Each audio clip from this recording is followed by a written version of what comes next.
Welcome, everyone. This is the first official podcast. I'm your host, Charlie. Joining me, we have Siraj, Kaor, Brian, and Nicholas, all in council, except our lonely wasn't. We haven't seen him in a while, but he'll join us shortly, maybe next podcast. So, this is the first official podcast, of course. Our league, the Hasbulla Hub, this is the third official year of the Hasbulla Hub podcast. As you guys know from the Instagram and TikTok videos that we put out, our first year's winner was Ant, as we just mentioned before. Last year, a little controversial Jimmy win, but we'll get to that in a little bit later in the podcast. I just want to go over all the members first. So first we got C Goof with the team Mr. Mid, Jimmy Sheehan, our winner last year, Nima Revenge Tour, Nick Lamb, Team Lamb, who's got to think of a better name, Siraj Verma, who just sucks at fantasy football, Down Bad LLC, John, My Ek, My Back, Anthony, Aaron Man FFC, me, Charlie, Waste Management Incorporated, Hollywood NJC, Nicholas, of course, Los Pollos Hermanos, Mecco, of course, Brian Mecco right there, Snorkel Ops, Shavam, Return of Thanos, Jared, Aaron Boone's Disciples, and then Kaor, co-owned by James Keister, the Hairy Gingers. Forgot to mention also as well with Siraj, we got a co-owner to beat. So, the podcast is pretty simple. We just want to recap everything. Instead of doing it just on an Instagram, we want to do a podcast instead. So, we wanted to try this out. So we'll see how it works. But, boys, how's everyone doing? I'll start with you, Siraj. How you doing? I'm chilling, man. Happy to be on the podcast here. Really hyped for week one. Can't wait to be for our rivalry week again. It's gonna turn to 3-0. Just saying, bro. We'll see how Cooper Cup does. Oh, wait, yo, hold up. I got something for you right here. Damn. I couldn't imagine putting my number one pick on a Post-it note, drafting the worst possible team, and then a day later not even having him play. So it was like a week later.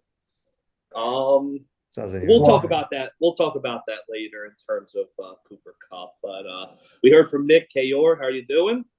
Doing well. I'm excited to be here. Good. I'm thinking about making a two-peat here at the number one seed this year. Okay, Nicholas. Nicholas thinks he's going to repeat at the one seed and do nothing in the playoff once again. And then we have our championship loser, Brian Mecco, on the podcast. Sir, how are you doing? I would like to think of it as first runner-up. Okay, first runner-up. Doing great. Whatever makes you happy, man. Thank you. But we're going to get right into it. So first, I want to do a little bit of a quick recap of last season. Not the full season, just that crazy championship game. I mean, of course, the Damar Hamlin situation and that effect it had on not only him, his family, but fantasy football players all over the world, including our league especially. So I want to go to Brian first, right? So you're going into that Monday night game, stakes are high. Of course, it's the championship. You want to get that first win in the Hasbulla Hub. I think first win ever in a fantasy football league. I just want you to explain to me what kind of happened there. As soon as that play happens and you know that game's canceled and you're losing on that, did you have any hard feelings? So going into the Monday night game, I'm kind of just numb. I need to cover so much ground to beat Jimmy. But it's possible because Jamar Chase can do anything. I'm not even watching the game because I'm just beat. I'm sad. I'm not even watching the game. I'm probably playing video games. I don't remember what I was doing. And then all of a sudden, my phone just starts blowing up.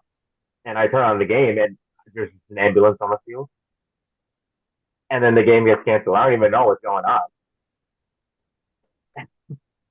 And then the whole process with deciding what to do just really turned me off. And then ultimately, I didn't get enough points to win the game. It's just awful. Awful way to lose. I just lose championships, which is what I do. Yeah, I know. At least I can get there, though, because I know Nick. It's hard for Nick to get and there. Lights are too bright. It doesn't matter. I didn't know we started giving out trophies for second place. I mean, if we do, let me know. Can we? I'd love one. We'll give them out for the first seed, too. Thank you. I won 10 fantasy games last I year. don't know about the first seed. Time out. I won 10 fantasy games last year. How many did you win? The most important one in the semifinal. The second most important one. The second most important one. You still lost. Oh, I'd like to think a win over you in the semifinals is better than a loss. I beat you twice in the regular season. Oh, congratulations. We got in the same place there, buddy. But I do think a big problem with the ending of how that game ended was it seemed to me like it was the first time nobody knew what to do. Like there just wasn't a solution out there. And I mean, it's the first time this has ever happened. And at the time it was a little like almost taboo to talk about fantasy, but it was something we really had to pay attention to. A lot of leagues handled it well and a lot of leagues didn't handle it well. I think anytime you have prize money on the line, our league, I think we compromised in the best way possible by having the players that didn't play, kind of carry the points over from the next week. But, it's something that it was unfortunate during the time. I think we handled it the best way possible. And the outcome was what it is. Are we going to count Jimmy's championship seriously? No.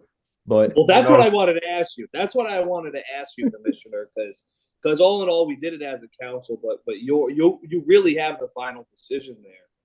I mean, I know we did order him the ring. We got his team name and his name and the year on our actual belt, but there's no asterisk on it. So I mean, he's a fraud. Listen, at the end of the day, no? The asterisk is there in all of our minds. It's in all of our hearts. It's going to follow him forever. We might not have it on the belt, but it's with him in his head. And I think that, I think it bothers him. I think we're all in his head about it. We know the championship is a fraud win. There was not going to be a real winner at the end of last season.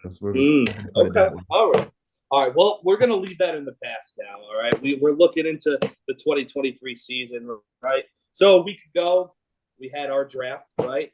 And some controversial opinions among us. So I'm going to go around the room first. I'm going to start with Kaor.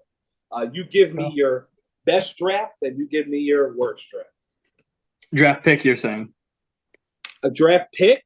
Team? You tell me. Okay.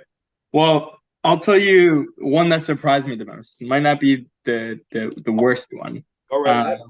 But I will also try to pick up exactly when that player was picked up because it surprised a lot of folks, right? Not only me. I guess in today's league, running backs are not that important, and I would say that's a sentiment held by many folks.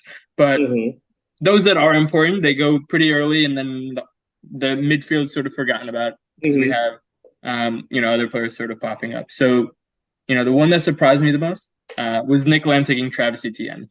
Now he took him at the 2-5, so a little earlier than most of us expected. I'm sure, but I mean they got a great young offense, so maybe it pays off for him. So are you I hope he proves me wrong. Is that's the worst pick or most surprising for you? I will say in my book personally, I thought that was the worst pick, but I do hope that he proves me wrong, just because I like Travis Etienne. I think he's a baller. I think he can kind of play well with that offense, and he clicks well with Trevor Lawrence, and it's gonna be a show to watch. So best pick, I would say. Don't know. Actually, I wouldn't say there was like a tremendous pick, but Bijan Robinson falling that far to Chris, I would say is a pretty good pickup at that rate. So yeah, definitely agree right there. I mean, he could have took him he had the 12th pick. He could have took him at the 112. Takes him at the 2-1 to make everyone look bad. But yeah, I mean, if I knew Bijan was falling to the 112, there's definitely I wish I would have had that one instead of my pick. Siraj, I'm going to go to you. All right. Who had the best team and who had the worst team coming out of the draft? So for the team specifically, pretty hard similarities between the teams that were selected.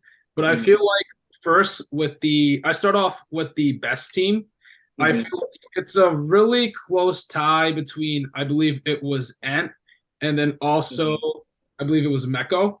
So I looked at both of their teams really closely, but I really have to go with Ant's team. I know it is projected probably one of the lowest scores this week, but I feel like he drafted a lot of top wide receivers at the beginning of the rounds. Overall, the rest of the draft, he also picked up very good players. So right now the projections are all mixed and biased, but I feel like this team will be one team to look out for. Yeah, actually one wide receiver in the first 4 rounds, by the way. Jonathan Taylor might not play a game this year. That's what I was going to ask him. So Siraj, so you're now we're asking everyone for their opinion, but Jonathan Taylor in the 4th round. Now, when we drafted, seemed like a really big value, right? A lot of unknown there, but if he reports to camp, let's say on this past week, I mean he's a steal right there. He's probably a easy top 12 RB1 right there. Now you never know when he's going to play. So that's going to be a very I guess you could say risky pick for Ant in terms of where he's taken him, but let's see if it works out for him. I want to know who has the worst team, Siraj. Who has the worst team? Before that, like my picks on this is just based upon the draft, not anything that happened after. I know we found out after the draft, JT was out for 4 weeks, but at the time of the draft, I thought it was a pretty good pick, and I thought he performed well after maybe a week or two. But then the 4 weeks was a shocker to myself as well. The worst team, actually, so it was also a pretty hard tie between actually you, Charlie, and then also C Goof. But honestly, I gotta give it to C Goof. The 3 tight ends in a row. I think it shocked everyone in the draft when he picked him as well. I know he did some transitions with Nick. He made a trade for one of the tight ends to get Pittman. It does have a team a bit, but I still feel like his team is very weak, especially in the wide receiver slot. I mean, he does have tight ends, like top tight ends, but I feel like that's not going to help him get over the edge to make it to the playoffs or even possibly the champ. Yeah, I mean, I know a lot of people have opinions on my draft, and I'm gonna let Nick have his 10 minutes of fame, 15 seconds of fame, as we're gonna call it, in terms of my draft in a second. But like you said, Siraj, the 3 straight tight ends, one at the 312, one at the 4-1, and one at the 512. I think definitely surprised a lot of people, especially 3 days after he's already trading one of them. So him starting Christian Kirk, I mean, Juju's knee is about to explode, so we don't really know what's going to happen in terms of that. Now, Nick, I'm gonna leave it to you. I'm gonna give you a couple minutes to get it off your chest. So the floor is yours, Nicholas. All right. So off of your draft alone, I just feel like it was a little uncharacteristic for you. I do think you caught a bad break with Cooper Kupp. Now, a part of me really doesn't want to blame you for all of it because he did re-injure himself, whether it was a week or a few days after you picked him.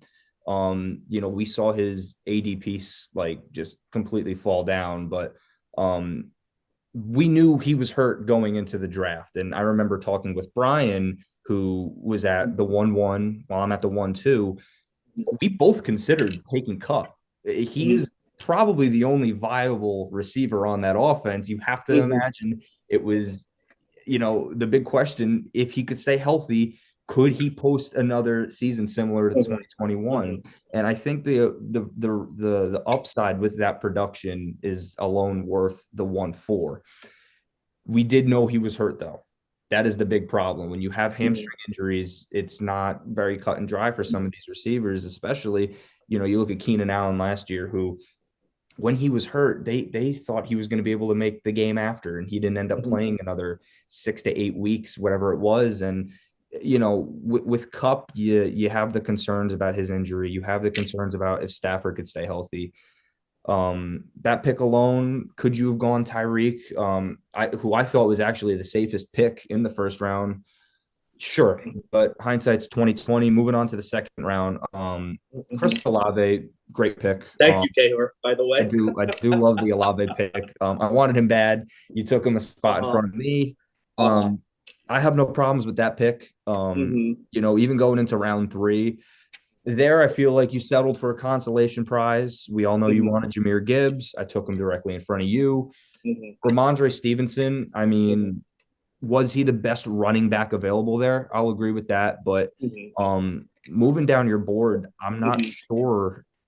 I think after the Ramondre Stevenson pick, I would like to know what your thought process was on DJ Moore in the 4th round, and then especially Dameon Pierce in the 5th round.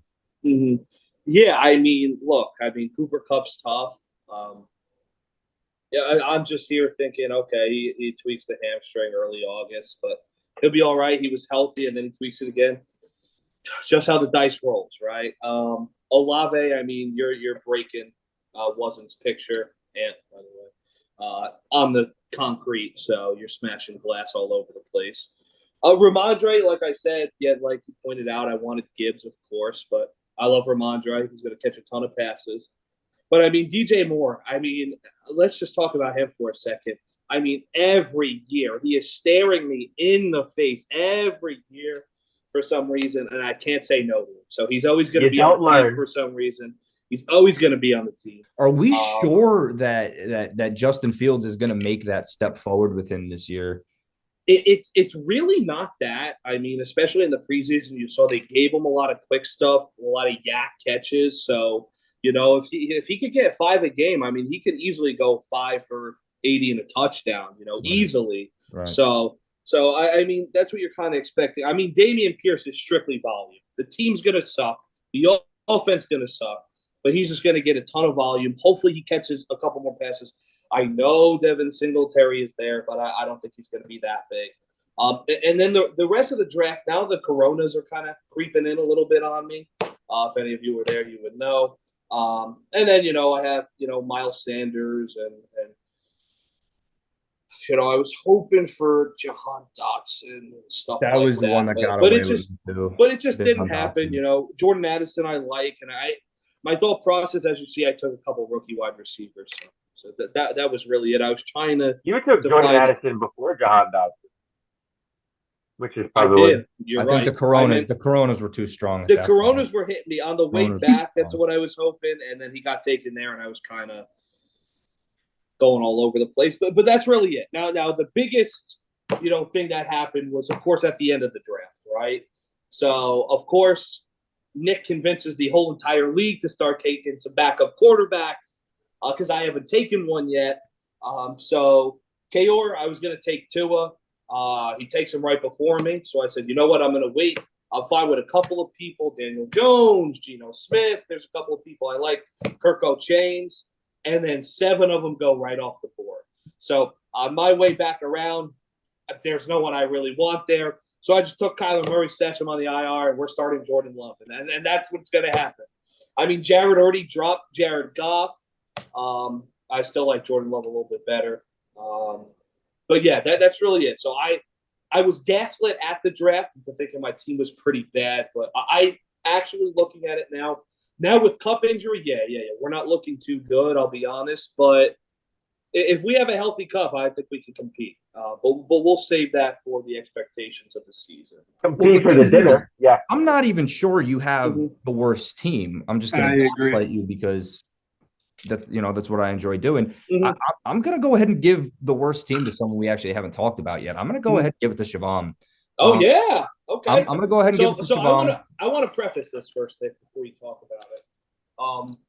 2 years ago, as everyone knows, Siobhan actually takes Cooper Kupp in the 3rd or 4th round, I want to say, when he won the Triple Crown. I mean, he was carrying teams to the championship. Siobhan looked unbeatable. That's why his team name is the Revenge of Thanos. He was Thanos that year. Ant somehow beats him in the championship.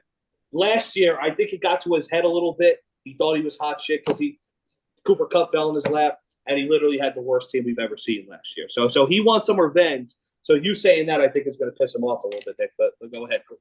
I mean, I just got to be honest. Like, we could talk about, you know, Seagoof, 3 tight ends in a row, like the 3-12, the 4-1, and then the 5-12. Like, that stretch alone pretty much warrants him to be in the conversation. But when you look at Siobhan's draft, I see a lot of just, like, in my opinion, misvalue.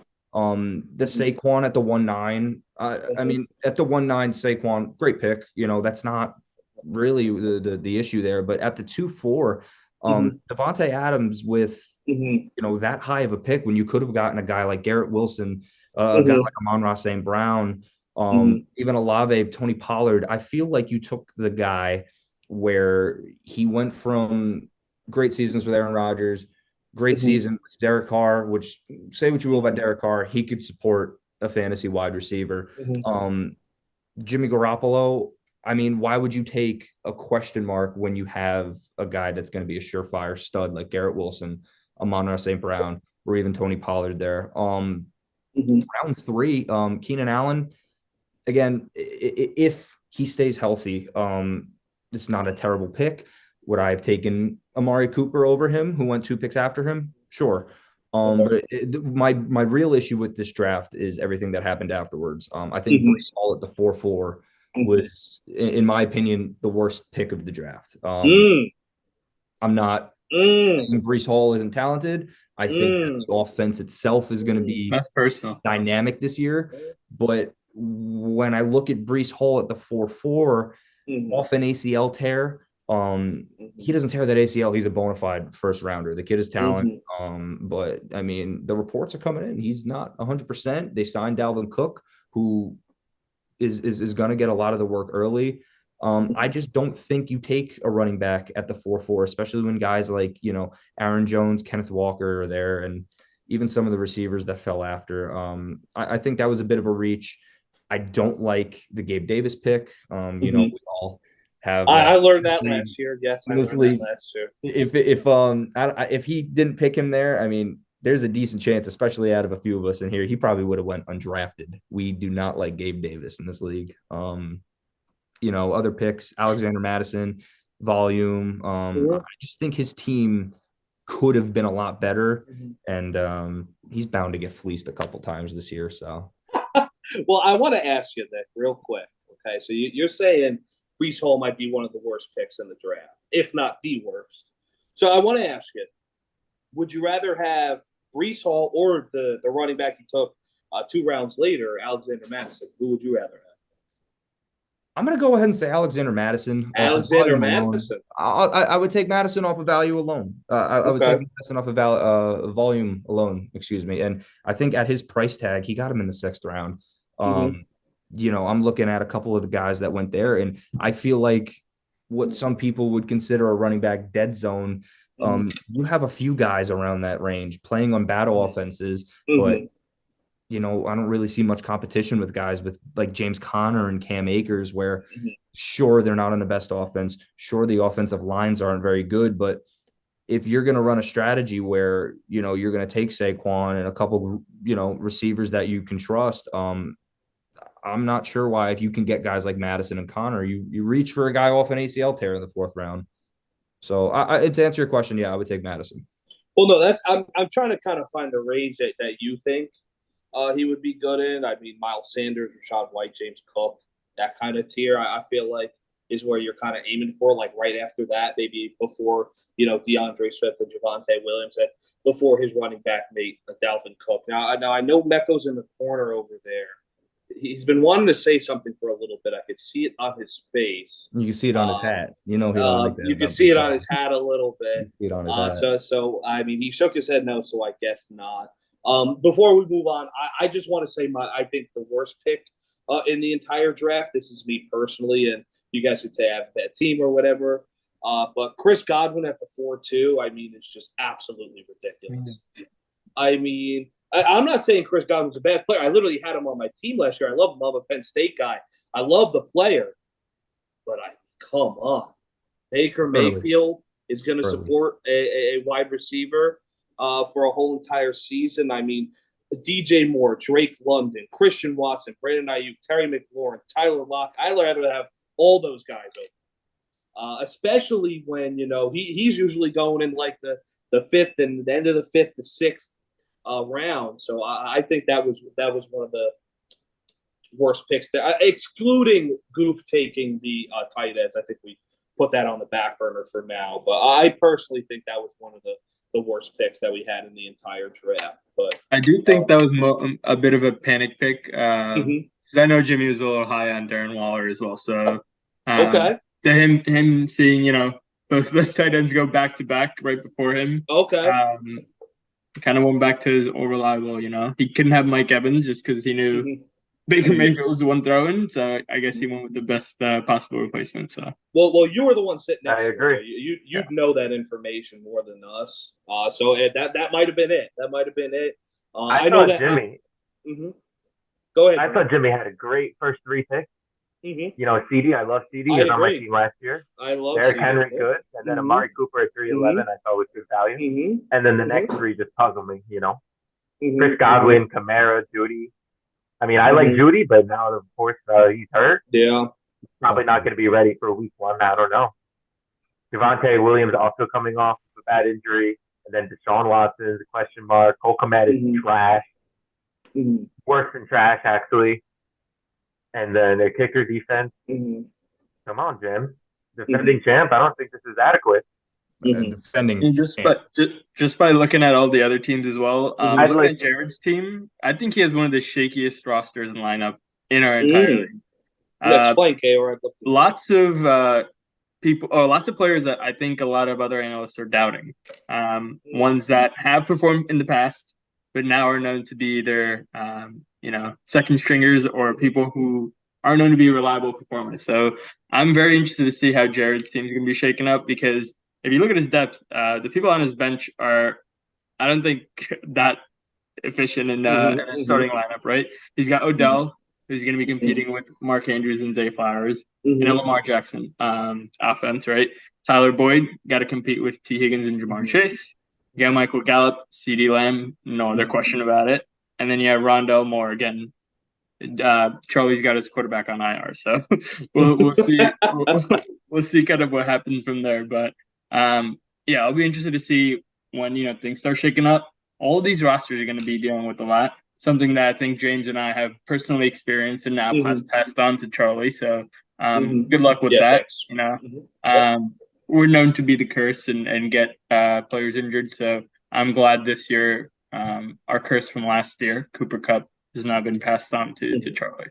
Yep, I just want to thank you guys. And before we move on, I actually just want to thank Commissioner Nicholas for hosting the draft once again. I mean, it's an awesome event every year. We absolutely love it. Can't wait till next year. I mean, really can't we? I mean, the season just didn't even start yet, and we can't wait till next year. Isn't it the best part of the season? It's always a blast. Draft day. It is always a blast. I mean, Siraj and DeWeed started the first pick montage video with Jonathan Taylor last year, even though he ended up sucking. Fine. Mecco and Nick, I know, cooked up a banger of a video this year. Had the cameo from Frank the Tank. I mean, it was absolutely electric. So the draft is one of the funnest parts about fantasy football. To anyone that likes to play fantasy football, you know that. So I always advise try and do an in-person draft. Drafting with your friends is better than anything else. So just wanted to thank Nick, the first lady Isa, all the rest of the people that helped set it up. It was an awesome event. So now we're going to move on to our preview of the 2023 Hasbulla Hub season. Now, there's going to be a lot of firsts this year, I hope. I hope for me personally, it's the first time making the playoffs, sadly to say that. Maybe we get, hopefully, a new winner. But I want to go over kind of some of the things to expect from us personally, right? So we're going to try and put out a podcast each week, whether it's via Zoom, hopefully in person. Had a couple obstacles tonight. We're going to do our classic, lowest scorer of the week chugs, and we're going to have a couple good game of the weeks coming up. Starts in week 2 with the Dewey Bowl, Mecco and Chris, so that'll be fun to kick them off. We got a long stretch kind of in the middle towards the end of the season in games of the week, so it's going to be absolutely amazing. And then we, of course, have our toilet bowl punishment as well. So can't wait for that. It's going to be a lot of fun this year. Instagram's going to be pretty active. Nick's got a lot of work ahead of him, a lot of editing to do, but he's up for the challenge. He loves this stuff. So I want to start with you guys first of all. Start with Siraj. All right, what is your expectation for your team? Now, as Mecco said during the draft, I'm 3-0 against you. You have yet to beat me, and we're going to go over the spreads in a little bit. You're projected to kick my ass for the first time. Okay, so I want you to go over your expectations for your team and what you kind of think. Yeah, definitely. I feel like this year, me and Dewey had a better draft compared to last year. I know I was drinking a lot of marks last year, wasn't really focused on the draft, so did have some bad picks there, and definitely the JT pick to start it off really kind of ruined our season. But coming into this season, me and DeWeed had the first expectation of leaving the draft with Travis Kelce, and we successfully got Travis Kelce in the first round. The second round was a bit questionable, thinking we might get Devontae Adams or someone like that. We did not think Sun God would fall to us in the second round of, I forgot which pick it was, but we were the fifth. The 2-6. The 2-6. I did not expect Sun God to that memorized. No, I have the draft up right now. But yes, of course, I was wearing my Sun God jersey. I could only have hoped that he would have fell to me, but we know that. After the first couple of picks, I feel like me and Dewey had a pretty strong roster going through. I know D-Hop is a pretty questionable pick when we did pick him, but again, I feel like the Titans' offense is questionable. I know Ryan Tannehill throwing it. They just signed Will Levis, but D-Hop's D-Hop. Last year, you had Kyler Murray throwing to him, and he still was able to catch like every single ball, averaging like 18 to 20 points every game. I remember when Ant did get him, like he started just destroying teams after that, just at that part. So I'm not going to doubt D-Hop. I think it was a pretty good pick later in the game, and I feel like he will rise to his expectations. The two picks that I was a bit shaky about myself were George Pickens and Isaiah Pacheco. I do feel like Pickens will definitely have a better season here, as he seems to be the favored wide receiver to Kenny Pickett. I also hate Deontay Johnson. I had him in a couple leagues last year, and he didn't do jack shit. I think he didn't even score one touchdown last season, to be honest. So definitely a Deontay Johnson hater. Isaiah Pacheco, I mean, Rutgers alumni, go Rutgers. But yeah, I mean, he had a good season last season, especially in the Super Bowl. He showed up and played. So I feel like he'll have a bigger expectation this season coming up. And yeah, I mean, I feel like we do have a lot of good games coming up, some good matchups coming through. And I feel like. Well, before we move on, I want to ask, and I'm going to ask everyone, Siraj, what is your record prediction for your team this year in the 2023 season? How many games are we going to get? Remember, 14 regular season games. I only want you to do regular season. I'd probably say we could probably get to 10-4. 10-4. Okay. All right. So that's his record prediction.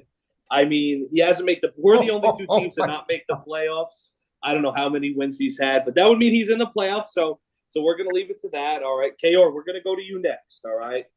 Expectations for this season.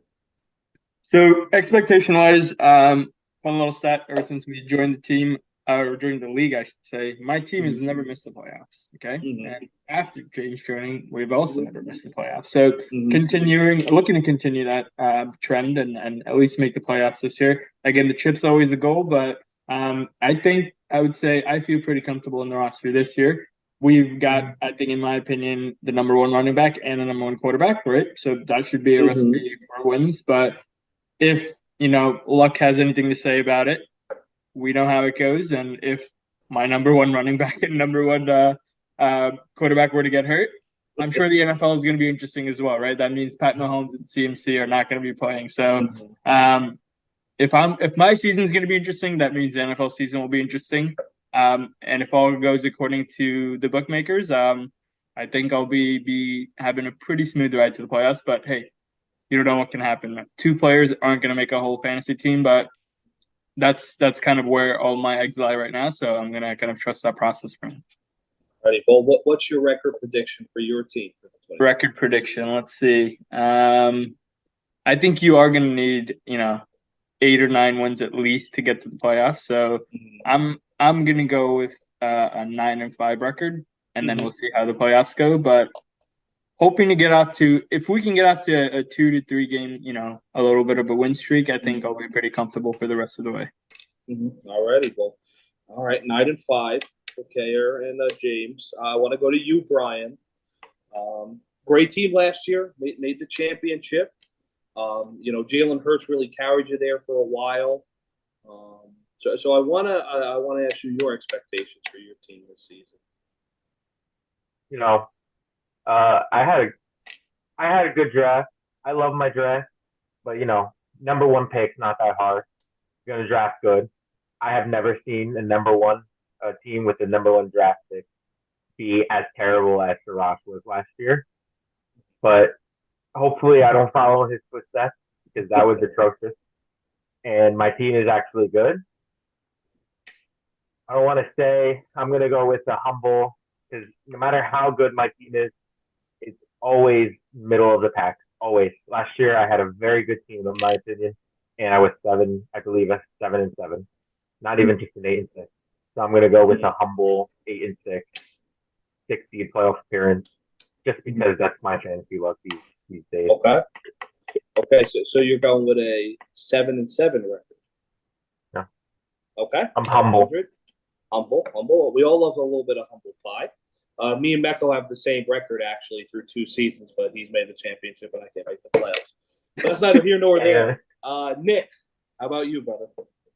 Before I go, I just want to say Siraj said he was going 10-4 this year, and in the 2 leagues that we've played, and so far he's won 10 games. Okay. So if he can completely double it in one season, I mean, hats off. But I don't see it happening. Not to cut a promo on Siraj, but and also Mecca 7-7. I mean, he's say what you will, championship last year, runner up. He's still 13-15 in our history. So 7-7 seems like a reach. I mean, new team under 500. New year, new team. So you want to talk about being humble? To go 500 this year would actually be good for you. Okay. To talk about my team, I don't think my draft went the way I really wanted it to. I think I didn't panic and make picks that I wasn't like really upset with. I'm happy I went Jamar Chase at the 2.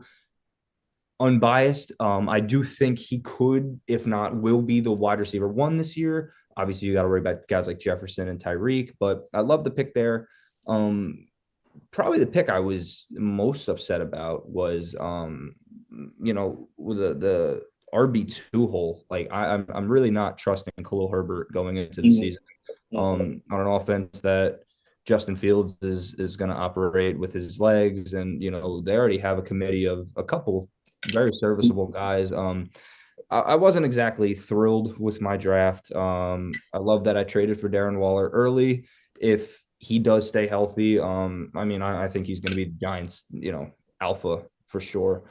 I loved having Jahmyr Gibbs fall to me, a guy that closer to the draft I didn't think would fall to me. Kayer was texting me in the morning saying, that he thought he was in play for him there. And when he took T. Higgins, I was pretty excited about that.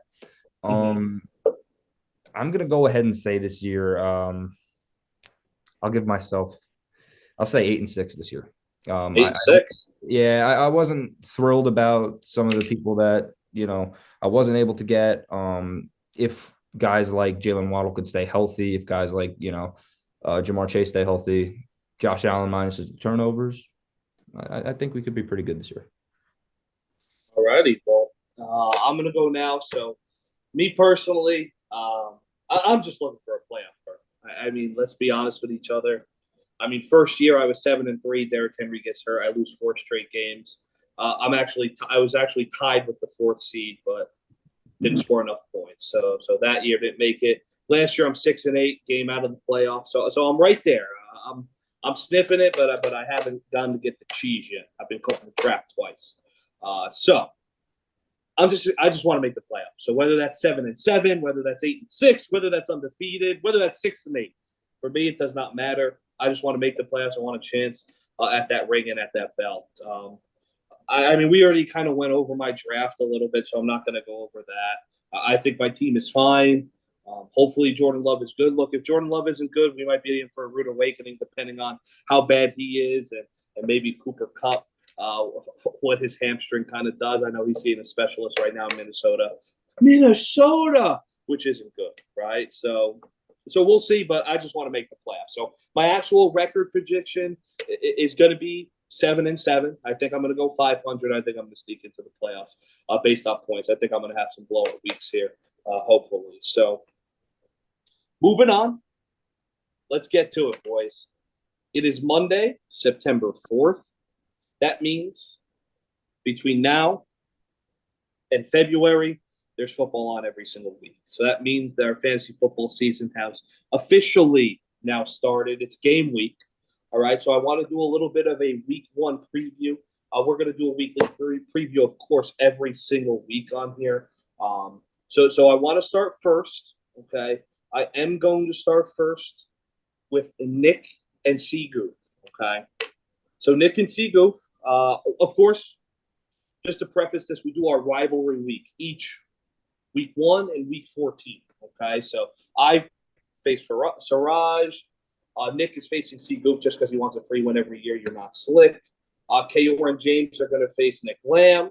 Ant is going to face Shavam. Mecco is going to face Jimmy. And then Jared is going to face John. So those are going to be our rivalry games. So I'm going to go ahead. Nick and C Goof. All right, so Nick, I'm not going to include you this. It's just going to be us four.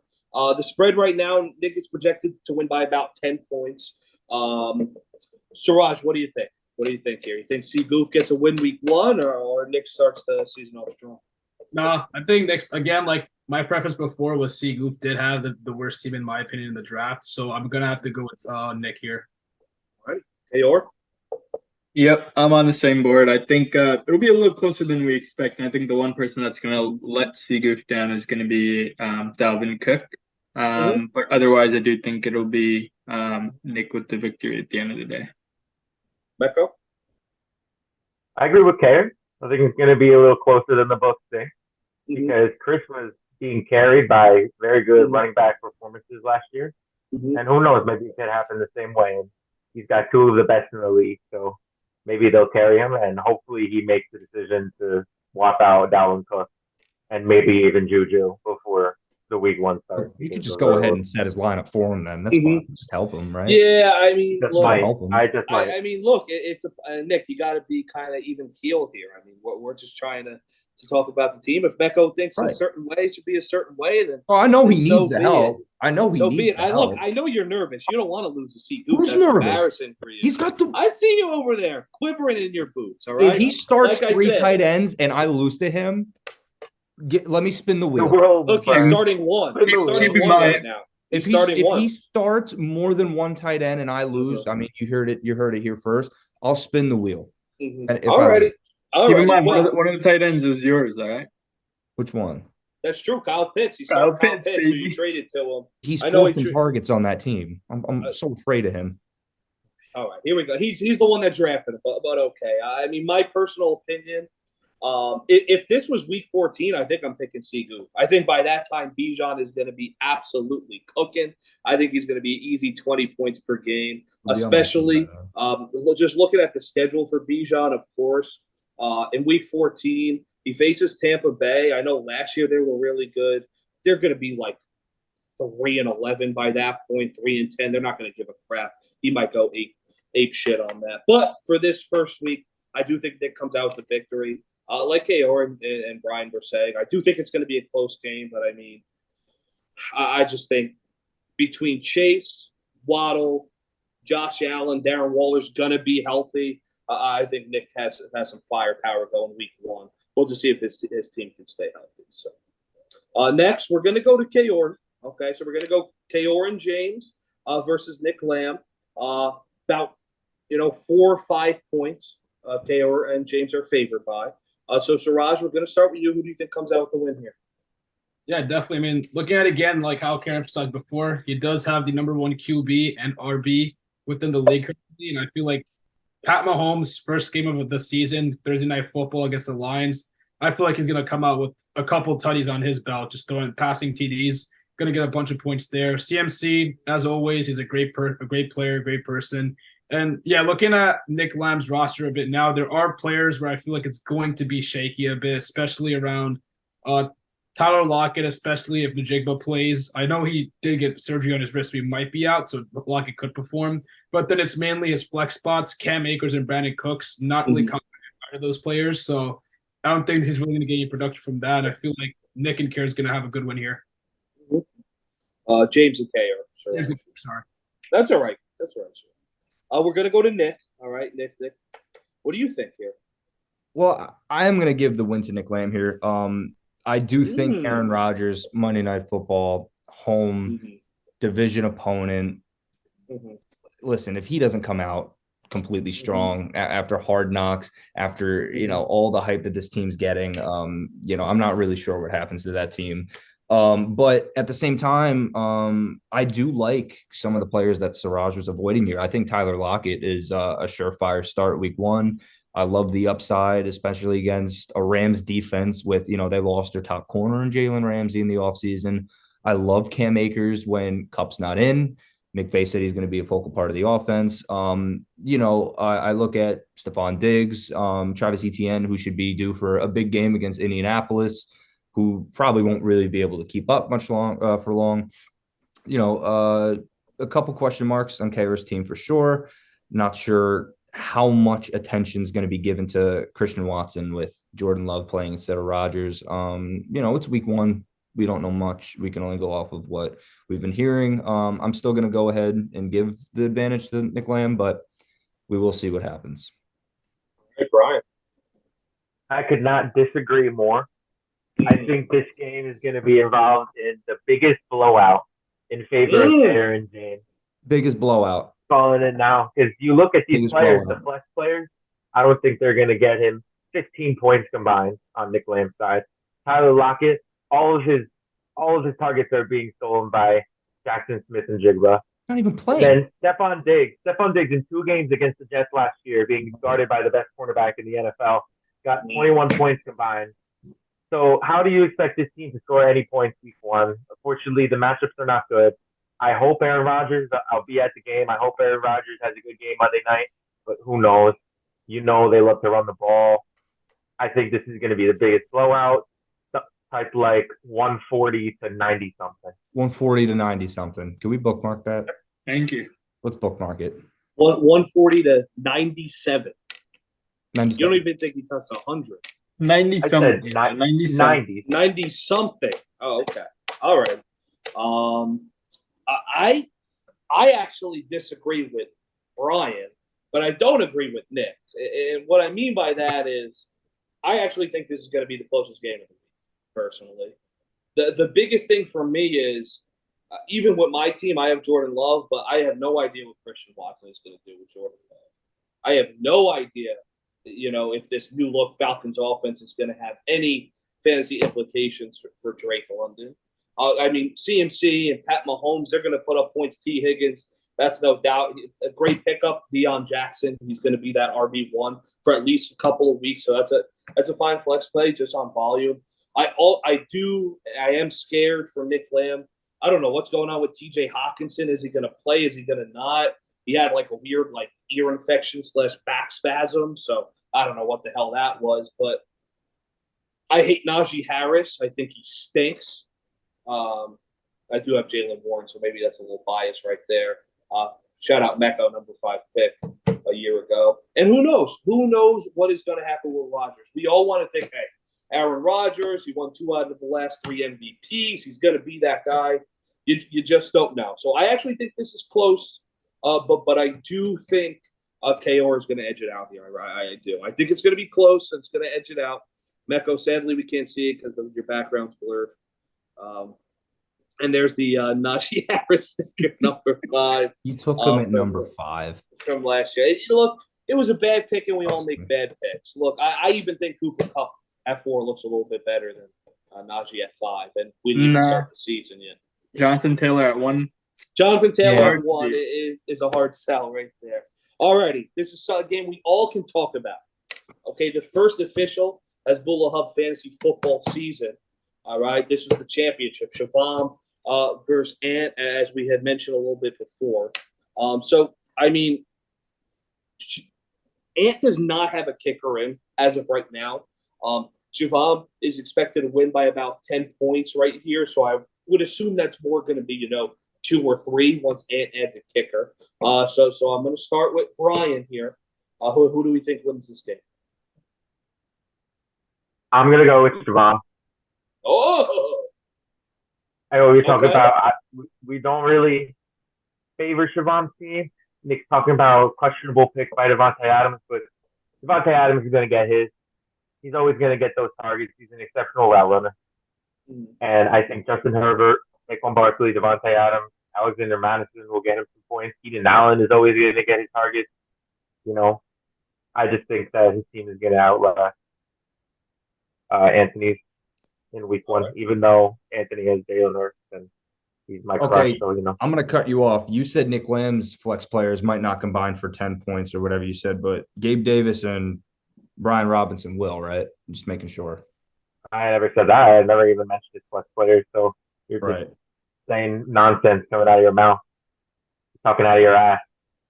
What's your opinion, Nick? Let's go. What's your opinion? I think it's going to be Ant. I mean, I don't agree with Shivam saying he's got the best team in the league, but I look at, some of the players that he's got in. I mean, I think that Jamal Williams has real value, especially, as probably I would say solid RB2 for the first few weeks while Kamara's out. Tony Pollard against the Giants. I mean, I think he's going to be the guy going forward there. Hopefully, this new look defense will be able to stop him finally. You think Tony Pollard's going to be the guy? You think? I mean, he is the guy. He's the guy. Going into the season, it absolutely looks like it. We want to see how much he's going to play, especially without Zeke there. But I think how much Nick loves short king. Who? He does love short kings. Who's Vaughn? Right. Yeah, my guy loves his real value in this, but I'm still gonna give the edge to Ant. I love Tyreek. If Terry McLaurin plays, I think that plays a huge part in it as well. You got to wonder how guys like Evan Ingram and Romeo Doubs are gonna be used in the offense this year. Evan Ingram was great last year. You bring in Calvin Ridley.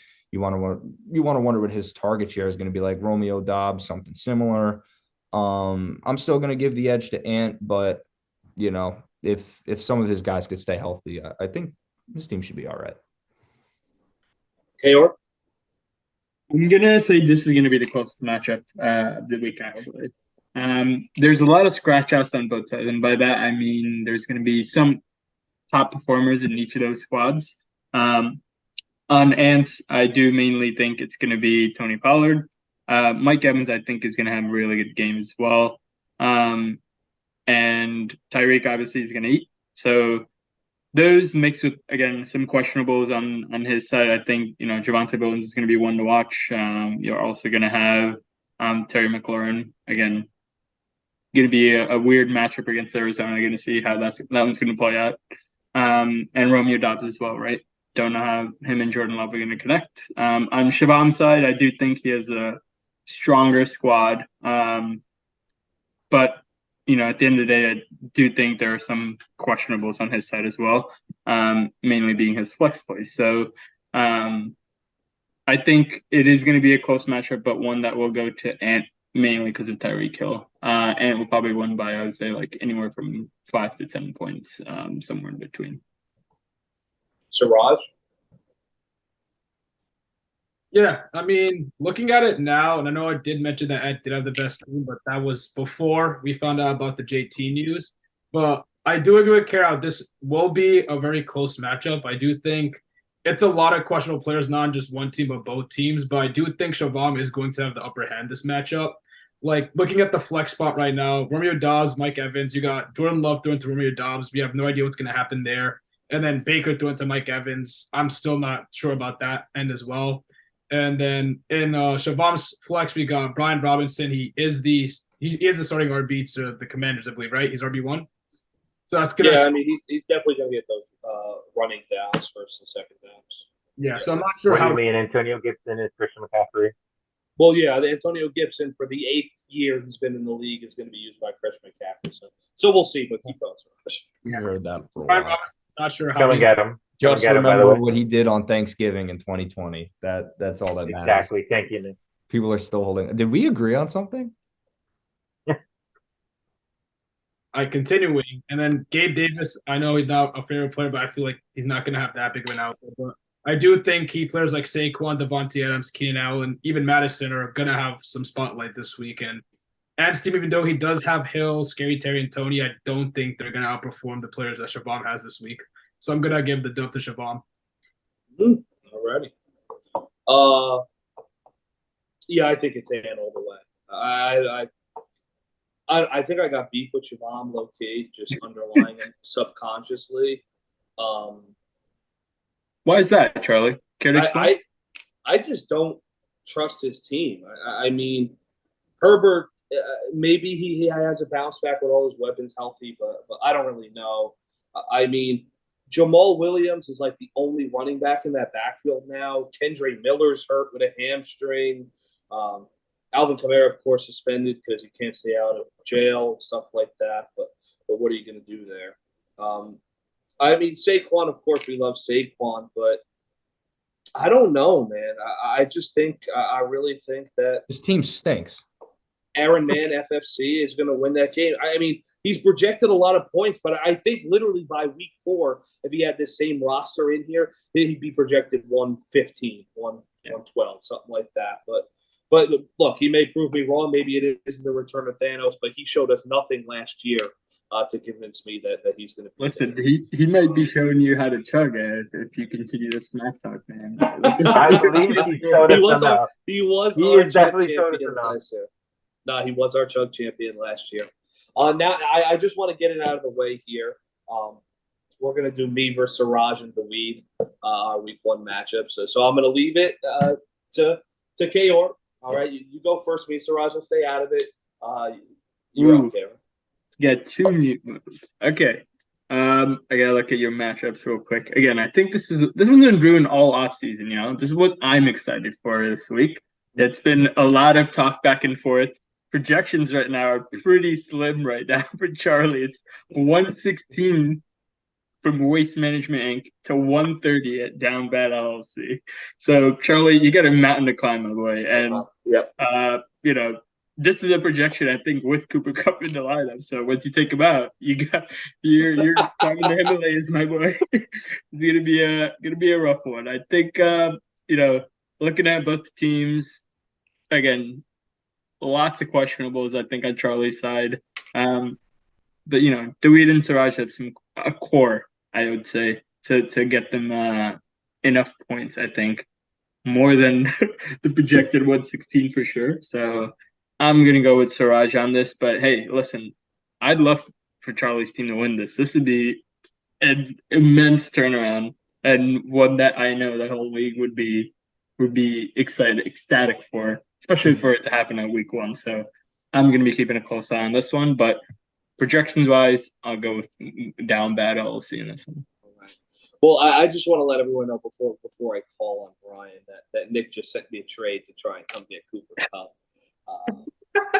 I didn't think we were going to air business out. The guy just can't handle himself. He has an addiction. But are you going to take it? No, I'm not. It's a terrible trade. So Nick, I'm going to go to you. As usual.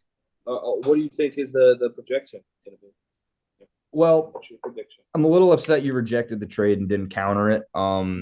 You know, maybe if you did accept it, I would look at your team a little different now. But I am going to say this is comfortably the first time I do believe that Siraj and Dawid will come out with the win.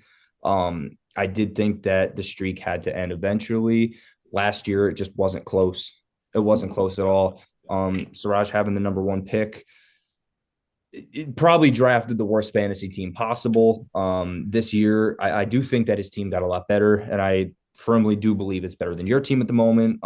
Cooper Kupp or not, I still would give him the edge. Cooper Kupp doesn't play. You know, it only gives me more reason to believe that he's going to win. I'm going to take Siraj, and I'm going to take him by over 20 points.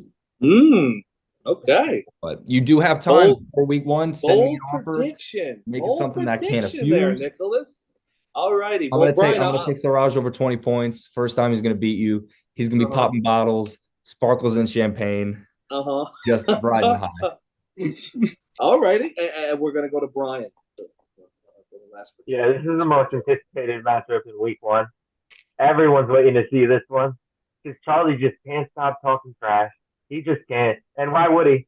He's 3-0 against Siraj, but it's going to end. The reign's going to end. Siraj is going to kick his ass in week 1. There is zero chance that Charlie wins this matchup. He don't even have good matchups. All righty. Well, you heard it here first. No one's believing in waste management. What do you think? What do I think? What do you think? You always got a shot. I mean, we'll see how the team reacts to my pregame speech on Sunday morning. I mean, if they don't respond, then yeah, it might be an ass kicking by Siraj. But I think they're going to respond. I mean, they know their leader's hurt. They know Cooper Kupp's hurt, and they know he wants to be out there, but he can't be out there. So I still don't know who I'm going to put in. I mean, it's probably going to be Addison, which I hate starting a rookie week 1, especially a wide receiver that wasn't taken in like the top 10. But we're going to maybe say you should have took someone else other than all rookie wide receivers. I mean, we're going to say. I was going to say you get a coin flip between him or Zay Flowers. So yeah, I mean, I'm probably going to go with Addison, just because I think with Justin Jefferson, he's just going to have such an easy opportunity to get catches, whereas I think they might throw a loaf of bread to try and cover Odell, and Zay Flowers is going to be facing wide receiver ones all year. So, but for now, we'll skip that. We know how everyone feels about that. So, all right, we're going to head over to Brian, Mecco, and Jimmy. Okay, so I want to hear you first, Siraj.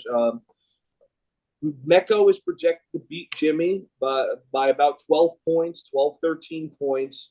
Of course, rematch of last year's championship.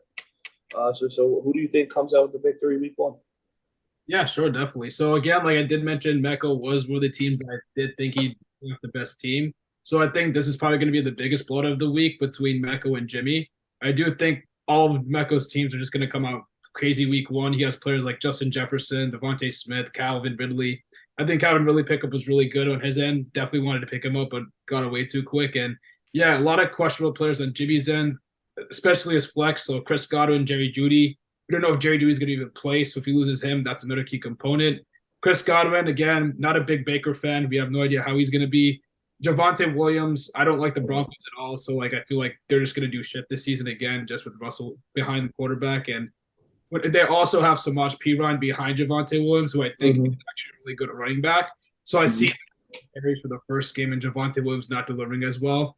It's going to be up to really CD and Amari Cooper and Derrick Henry to try and pull in that workload. But I do think Michael's team is going to perform very well this week and come up with probably the biggest blowout. Alrighty, KR. Yeah, I think Mecca's going to get the victory in this one too. I mainly think it'll be – I love his stack between having Lamar Jackson and Dobbins. I think, if Lamar's not going to get a score rushing-wise, Dobbins is going to get one. And if Dobbins isn't getting one, then Lamar's getting one. And passing-wise, I think, you got to cover there. So I do think it's going to be a bigger spread than what we would normally expect with both stars on both of these teams, I would say. I do think Mecca's going to get this victory, though. Nick? I am going to give it to Mecco. I don't think Jimmy drafted a terrible team. I really don't. There's going into week 1, Javonte Williams, Jerry Jeudy, not the healthiest of starts, especially with the both of them. Alvin Kamara is still suspended. I think somewhere along mid-season, Jimmy's team will probably peak, but week 1, going up against the guys like you guys previously mentioned, Devontae Smith, Calvin Ridley, who I was taking no matter what, sniped in front of me. I genuinely believe that Brian's team is far and away better than Jimmy's to start off the season. So I'm also going to say it's probably going to be a pretty big spread this week. Yeah, Nick, one last thing, because I think Brian's going to win as well. But just to ask you, Jerry Jeudy doesn't play. What do you think Jimmy does? Do you think he plays Algier, Rasheed Rice, Zach Ertz, or he picks someone off the waiver line? Well, when you look at his bench, it's, again, guys like I previously mentioned, these guys are either going to, peak mid-season or they're just not flat out ready yet. Zach Ertz is still hurt. I do think this is a Trey McBride year. I think that we see what he's capable of. Tyler Algier is stuck in a committee with Bijan and Cordell Patterson, who is somehow being forgotten. I do think he can go to the waiver wire here. A guy like I'm not even sure who would be left at this moment on, but if he was a good GM, a good manager for fantasy, the phones would be ringing right now. The phones are ringing. I do think it is in his best interest to try to move some of these players that are either questionable. I've sent him offers on offers on offers for Kamara. He wants nothing to do with it. The season hasn't even started. The season hasn't started, but there's no reason why the phone shouldn't be ringing. I would never go into week 1 with a team like that. Nothing against our reigning champion, but I would never allow myself to go into a week 1 situation like this. But yes, to answer your question, I do think the phone should be ringing, and I think that's his only hope at fixing this. Alrighty. Like I said, I think Mecco's going to win. I think he's got a good team. I mean, RBs, who knows? They could be serviceable. They could end pretty bad. But the wide receivers, that's a good wide receiver room in terms of Justin Jefferson, Devontae Smith. Are dogs. Calvin Ridley, we all think he's going to be a dog, so hopefully he is. I think it's going to be a great offense, so I think he's going to be good. And Mike Williams, he may not be the most consistent player, but he's going to have boom weeks, and especially against Miami, I think it's going to be a shootout. I think both teams are going to score close to 30 points, well, if not more. So I think Mike Williams he has a good chance to have a boom week. In terms of Jimmy's team, Javonte Williams starting in week 1 off the ACL. I don't like it. Yeah, it's pretty much it. I do think. Looking at Jimmy's team real quick, he has Jerry Jeudy, and Jerry Judy's still dealing with a hamstring injury. So if Judy's not playing, he's got Alvin Kamara, Algier, or Rashee Rice to choose from. So I don't know. Well, Rashee Rice is the best wide receiver of all time. So he's covered on that one. So that's that's the kind of scared about Rashee Rice. But. Mecca's going to have a little bit of bias there, but week 1, rookie wide receiver that got tackled in the second round, especially in a Mahomes offense, it's going to be Travis Kelce all day, which is bad news for me personally. But we're going to do our last week 1 matchup. That's going to be Jared versus John. This is actually our closest matchup of the week by the projections. Jared's about 130, John's 127, so he's projected to win by about 3. So I'll go to Siraj first. Who do you think takes the week 1 W here? Yeah, definitely. I mean, I was just looking at the matchup right now. Like, yeah, it's a very, very close matchup. Like, they both have really equally balanced players. Really, it gets questionable at the tight end spot. Jared has Mark Andrews and John has Tyler Higbee. I have no idea how Tyler Higbee is. He's usually a flip of a coin during the regular season. I have more faith in Andrews with Lamar Jackson also returning. The flip spot for both sides, very questionable. Jared has DeAndre Swift. As we saw with Miles Sanders last season, he really had no effort within the running game with Jalen Hurts running the ball basically every time, especially in the red zone. Cortland Sutton, I know that's been a very funny pick last season between Mecca and Jimmy. You still have Russell Wilson throwing to the guy. He's going to be here or there. I have no clue. And then on John's side, we have David Montgomery, a running back that's going to be splitting runs with Gibbs. So I have no clue who's going to be running the ball, mainly RB1 or RB2. And then Deontay Johnson, I told you I hate the guy. He doesn't score. But looking at the teams, I do think John will actually pull a win in this game. He does have core players like Eckler, Jones, and Wilson. I do think they're all going to do really good week 1. But compared to Jared's team, you do have Nick Chubb. Justin Fields, I'm still a bit iffy with the guy. I'm not sure how he's going to play with this new offense coming in, but we'll see what he does. He does run the ball a lot, but we'll see how he does week 1 against Green Bay. And then James Conner, good player, but now you don't have like a good QB throwing the ball to you or running the offense. And then AJ Brown, yeah, he's AJ Brown. He's a great player in Debo, great wide receivers. But I do think John's going to pull the win here. Alrighty, Nick. Yeah, I actually do like both of their teams. I think John definitely succeeded down the board in this draft, and there's a couple guys even on his bench that I think are ready to start week 1. I think Jimmy needs to actually go ahead and trade for one of them if John's not using them. But I'm going to go ahead and say I'm going to give the edge to John this week. I love, as kind of Siraj hinted at, his core of Eckler, Garrett Wilson, and even Aaron Jones, Joe Burrow. I think I'm going to give the edge to John here. Tyler Higbee was quietly the tight end 6 last year. Just the ultimate boomer bust guy. Cooper Kupp, probably not going to play week 1. Matt Stafford's got to go to a veteran guy. I'm not really sure who they're going to have out there at receiver, but we do know Tyler Higbee will be out there. I'm going to give the edge to John here. Brian? I like Jared in this. John, kind of up and down for me. I love Austin Eckler. He did good for me 2 years ago. I hate Aaron Jones. Terrible for me 2 years ago. I love me some Garrett Wilson. I think he has top 5 potential wide receiver this year. And everybody knows my deep deep hatred for DK Metcalf. I think he is mid. I gotta go with Jared here. I think his team is very talented and is better than John's overall. Eric? Yeah, I think I'm gonna back Mecca on this one as well and go with Jared. I think again, kind of the point I mentioned earlier about Judy, that could mean a lot of targets for Cortland Sutton. So I do think he's gonna score a lot more than his projected 11.5 points. Perhaps get a touchdown during that game as well. So that does happen, mixed with the volume of Nick Chubb and James Conner that we know they're both gonna get. And again, on kind of John's side, Eckler is a great player on the team.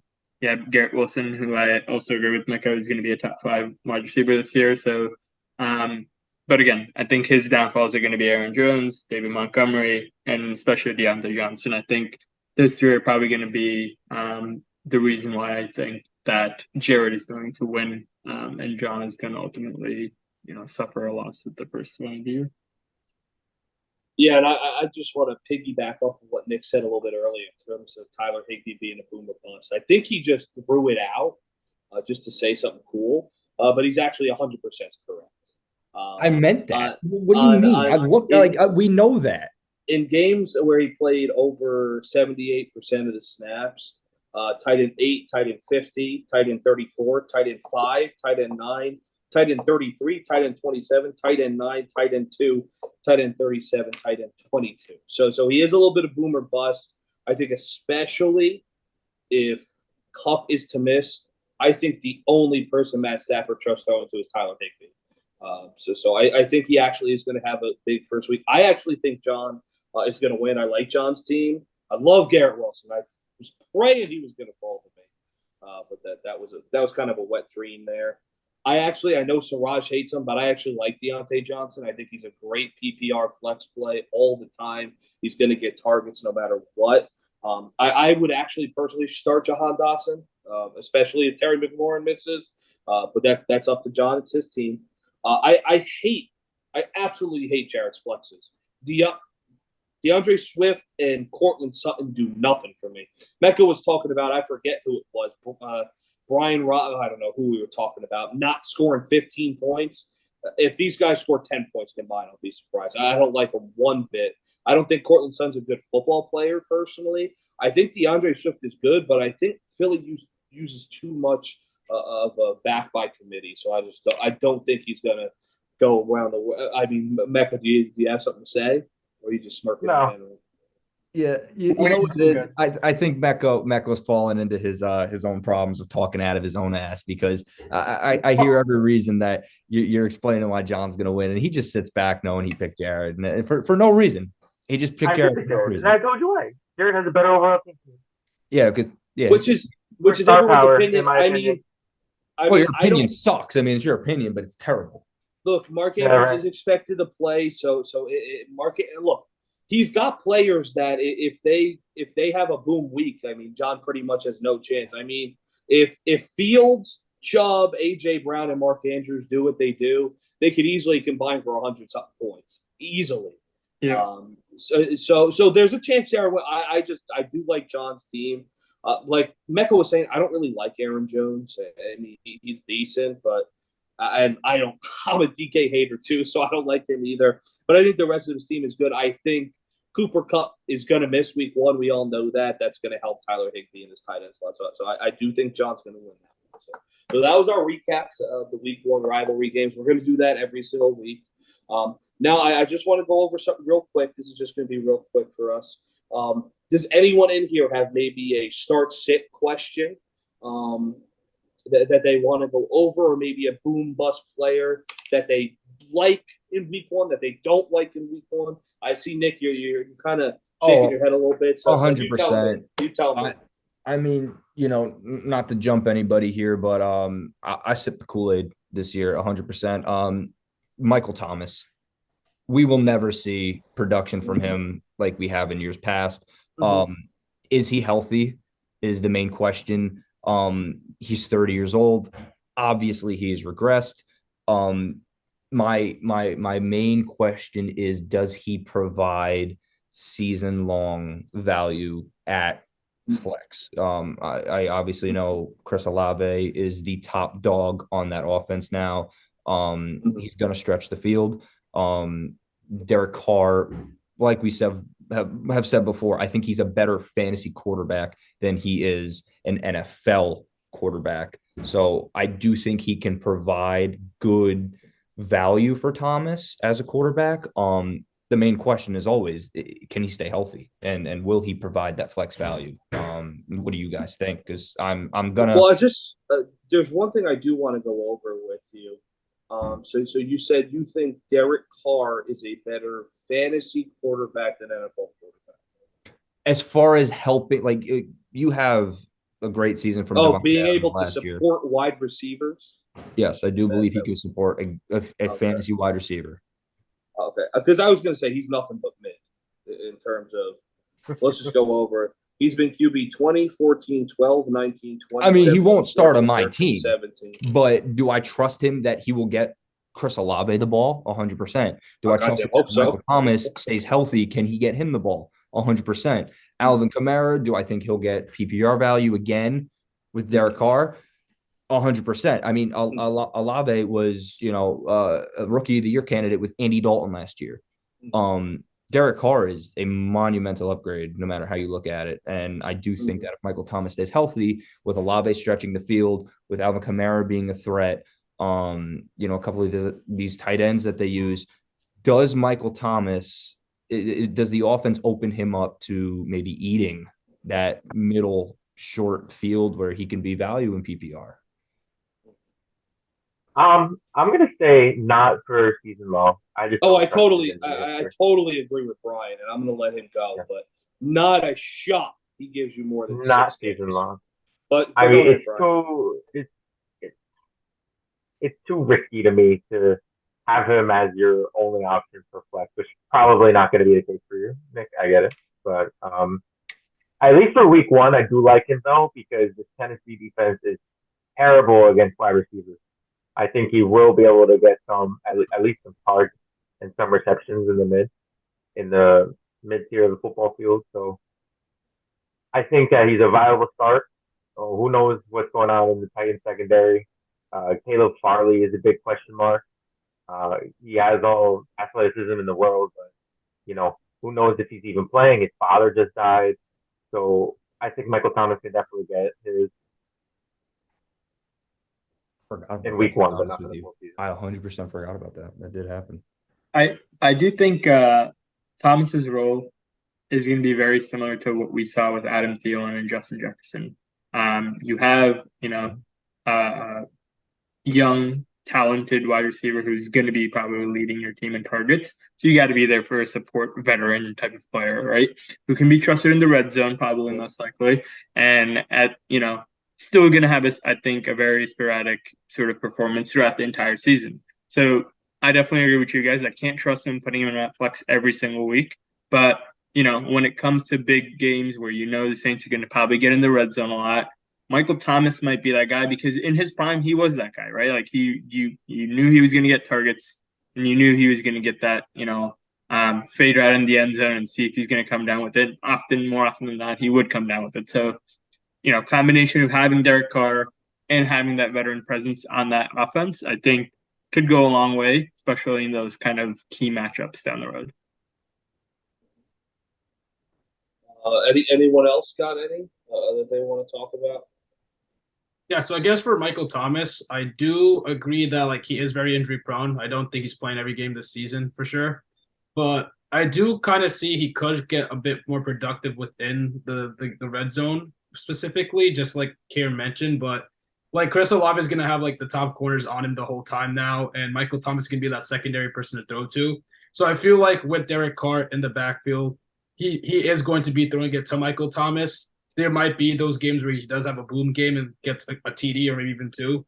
But throughout the whole entire season, I don't think he's going to be a valuable flex player. So definitely some games where there is some off time, you definitely should not play him. But we'll see how it goes. Again, Michael Thomas was a great player. He's had unfortunate injuries, but I still think he could have that spark to be that boom player he was before.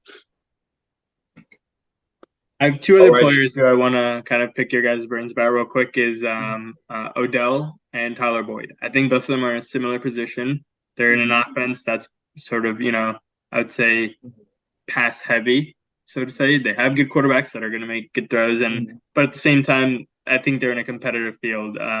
Odell being in, Baltimore, he's going to be obviously competing with Mark Andrews, Zay Flowers, and just Lamar and J.K. Dobbins kind of taking the show. And Boyd, on the other hand, you have Chase and T. Higgins, mixed with Hayden Hurst as well. So kind of, I think they're also my questionables kind of down the road. I trust them only in certain matchups, but more often than not, I'm probably going to sit them throughout the whole week, or the whole year, I should say. Yeah, 100%. I think Odell's watched. Sorry, but I'm a Giants fan. See, Nick's a Giants fan. Garrett's a Giants fan. So we love Odell when he gets to the Giants. I just don't think he's got it anymore. I really don't. I think, and we also got to see, Todd Monken is the new OC, so they don't have Greg Roman anymore, right? So who knows? They're still going to run because they got Lamar Jackson, right? But how much are they going to run? How much are they going to pass? Mark Andrews is alpha dog in that offense. He's going to be no matter what if he's healthy. I think they're going to put the ball in Zay Flowers' hands to make plays. That's why they got him. He's a yak guy.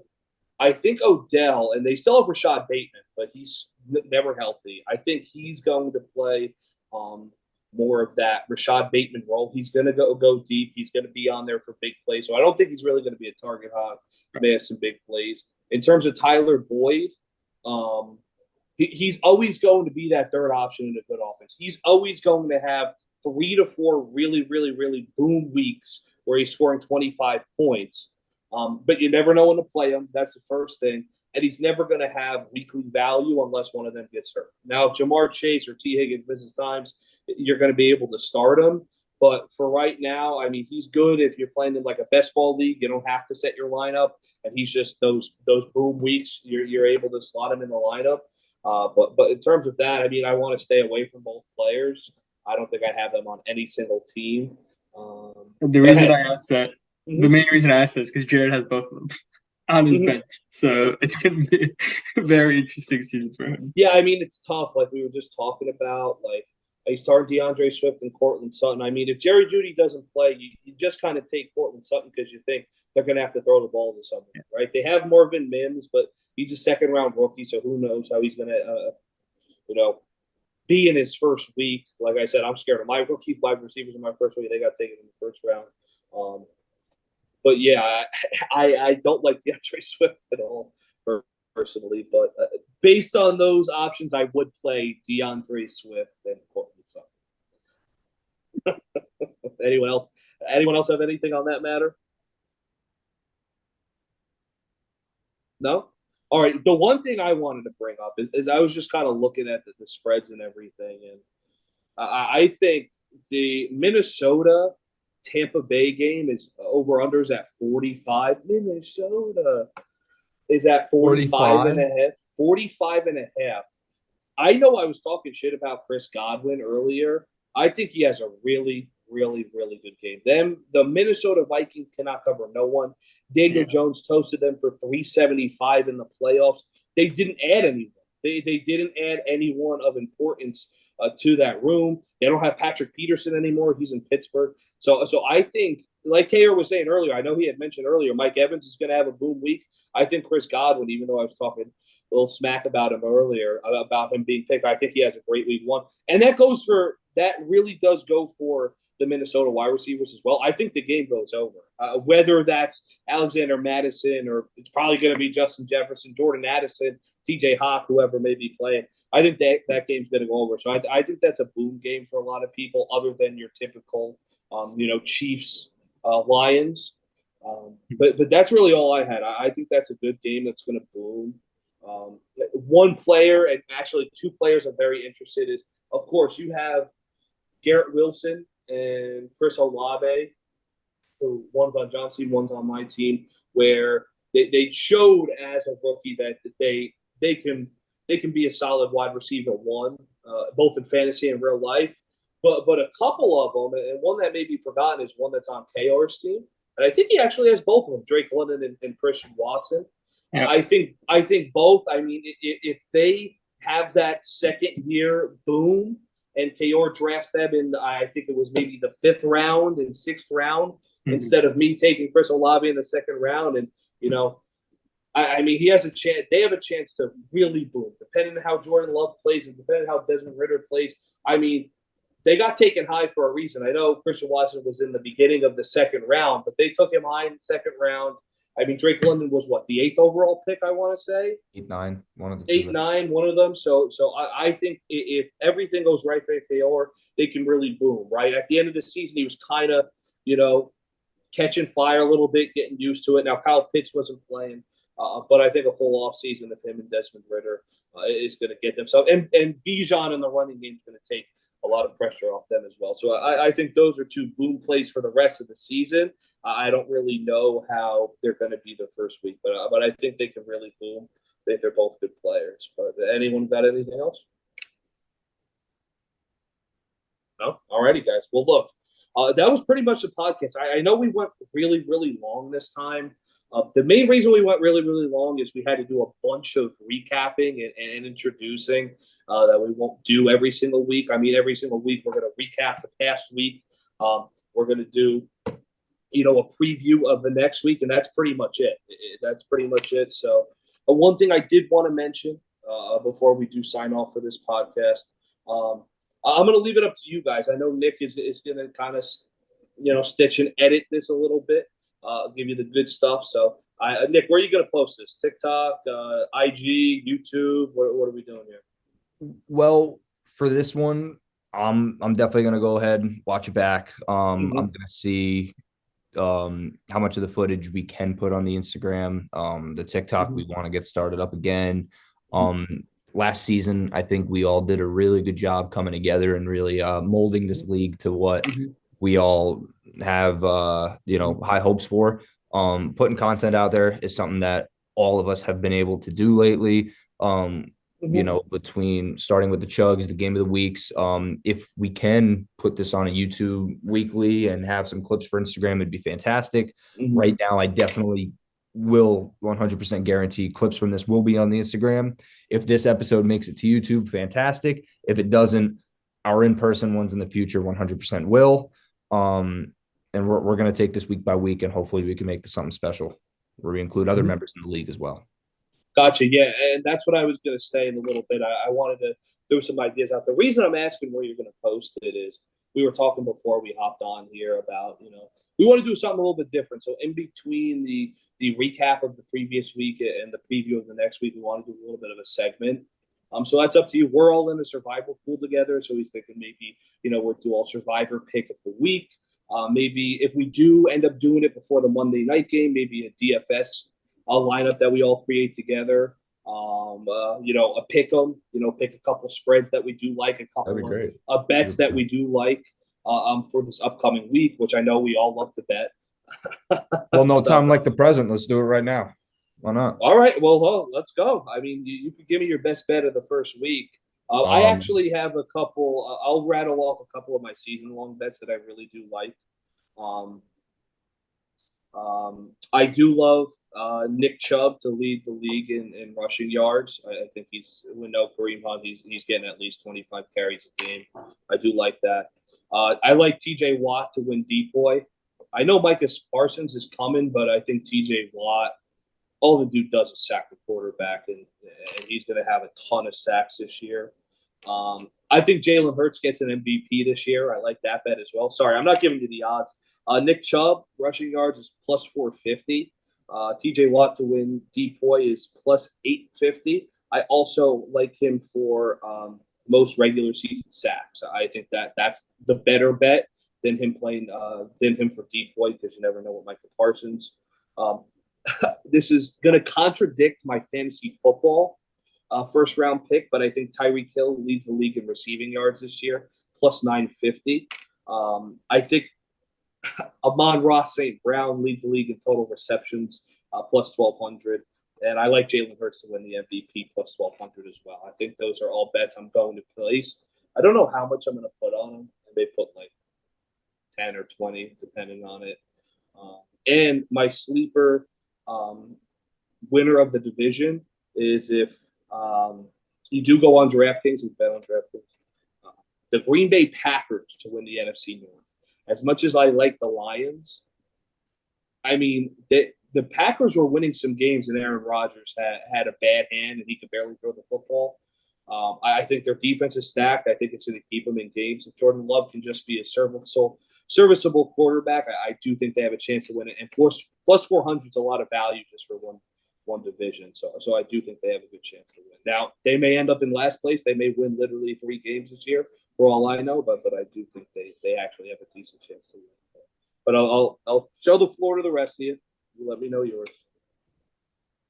I'm going to go off and say offensive rookie of the year, Jahmyr Gibbs. I genuinely believe that the Lions are going to use him in ways that are going to pretty much just keep him on the field. I love the idea of having him as a slot receiver. I love the idea of having him catch. Is the vacuum on? No, it's just every time you talk about someone, it's someone on your fantasy team. I mean, he's relevant. It was a good pick. Michael Thomas real quick. It was a good pick. Yeah, I want to know. Why would I talk about something that has absolutely nothing to do with what I'm doing this year? You know what I'm saying? I mean, but you're going off a list here. Wow, Jahmyr Gibbs, offensive rookie of the year. Yeah, I mean, that's in my opinion, it's I think it's completely fair. Of course, you're going to have Bijan Robinson fighting for that as well. I think a guy like Jordan Addison could fight for that. If Anthony Richardson can maybe take that offense and bring it to a different height, sure. I mean, it's not the hardest thing for a quarterback to do. We know that as far as awards go, but to maybe pivot away a little bit from fantasy and a player. This week for week 1 coming up, I'm looking at the spread between the Cardinals and the Commanders, and I'm seeing the Commanders -7 is -115 over here. So I do think the Cardinals are going to stink this year. I think the Commanders are going to be an underratedly good team throughout the season. Again, Cardinals are in full tank mode. If you're giving the Commanders 7 points, I'm going to take them -7 all day. I love Jaguars -4.5 as well. I think that team showed last year that they're ready to compete as one of the top dogs in the AFC. I think the Colts have a lot of figuring out to do. You're starting week 1 and already 4 games without Jonathan Taylor, rookie quarterback. Doug Peterson is going to give him some problems. So I would say my 2 picks for week 1 are probably going to be Jaguars -4.5 and Commanders -7.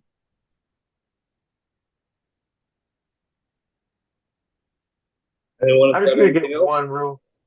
I'm going to give a couple real quick. Mm-hmm. Daniel Jones' line right now is 3,300 yards, and the over is at +100. I think we all need to smash that. I think there is no way he throws for less than 3,300 yards this year. At least 3,500 yards on the table for him, and you can parlay that with anything. I just think everyone needs to hop on that one. I like that. Anything from KO and Siraj? Looking at the FanDuel boost right now, they've got the Ringer boost. It's Chiefs, Eagles, and Niners to make the playoffs at +130. Sounds pretty free. But there's no such thing as free. My betting experience has taught me, so it's a decent bet. But I did like a few spreads that are coming up for the week 1. Getting the Eagles at -3.5 against the Patriots, I think seems like a pretty safe bet. But again, you never know how Bill Belichick is. He can kind of hit you in the stinger with a last-minute field goal to ruin your spread. But I do feel pretty comfortable with the Eagles covering that 3.5. I also do like the Bengals are at -2.5. They're on the road against the Browns. Again, I think it'll be a high-scoring affair. Right now, it's at 47.5.